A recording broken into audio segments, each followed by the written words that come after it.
9 months in treatment at the old Montreal Children's Hospital, and I've now been in remission for 12 years.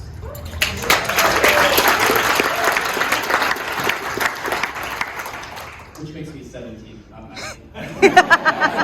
Sorry. A little bit about me. I play music, I play in a band. I'm currently studying music and cinema at ICSS, which is like university, but doesn't really push you anywhere. Yeah, so I just wanted to, before I get into my big story, I want to thank the rest of the panelists here doing what you do, everyone else who is here, and the organizers for giving me this opportunity to speak.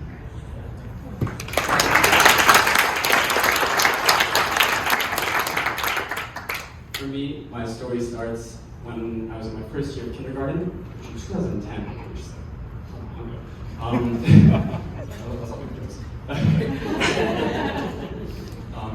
started off with a very normal year, making good friends, whom I still speak to today. And maybe 2 weeks in, I started getting this blurry vision. I remember distinctly one lunch, I was staring at my fork and I couldn't tell if it was a fork, spoon, or knife. And I'm like, you guys know what this is? And they did and I didn't. But as kids do, I continued with my life and hoped it would go away. Maybe a week after that, I started getting chronic headaches, complaining about school, getting sent home. And one morning, it got so bad, my parents brought me to the hospital. The doctors believed there's a problem with my vision, because I told them I was seeing a bit blurry, so it's only getting my eyes checked. They gave me glasses, or they thought it was a change of schedule at school that might be making me nervous. The next morning, I had told my parents that I could no longer see my left eye, and the day that they brought me to the hospital, I was diagnosed with leukemia lymphoma, which was taking place as a tumor behind my eyes, pressing onto my optical nerves. So I was slowly losing vision of my eyes. The next 9 months, in all honesty, are a bit of a blur for me. The few things I do remember, I think, are very telling of my family and the people around me. I remember nothing but my brother, my parents, my uncles, my grandparents staying around me constantly. I never felt alone, and although I was in pain at some points, I never remember feeling stressed or worried about my situation. In hindsight, looking back at that, I think it couldn't have gone better for me. I think when I came back to school, I fit right back in because to me, I had never felt like anything out of the normal happened to me. My family treated me as though I had always been, and they kept me feeling very just normal, like any other kids. When I came back, I answered the questions the best I can to all my friends. I said, "Hey, there's something in my head, it's not there anymore, I'm fine." And then others just felt like, "Yeah, that makes sense." and then the only time they notice is every once in a while when I pour drinks. I suck at pouring because I don't have that perception. If you're at my table, you might have noticed it. I'm not very good at how I look from on top. But I think it's really shaped the way I view my life.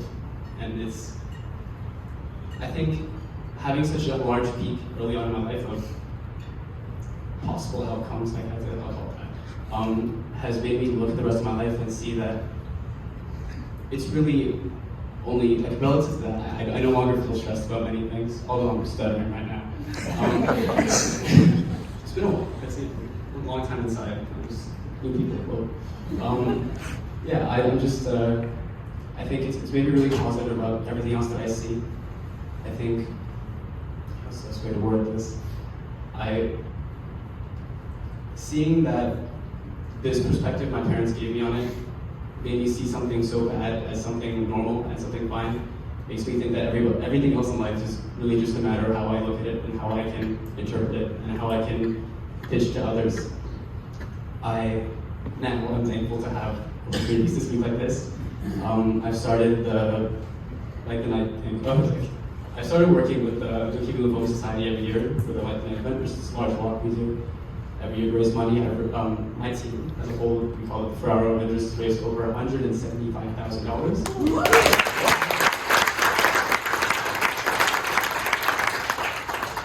In the past 12 years, and I think just the fact that something that may have only affected one person and their family in the beginning has grown to help so many other people is a beautiful way to look at it. I'd like to end this off on funny enough a Will Smith quote. I heard it on my knee, and that's amazing. So big. He said, "You can't set out to build a wall. but you can value to place down one brick every day. So I'd like to end this by thanking everybody here for placing today's brick together, and hopefully one day we'll have this group.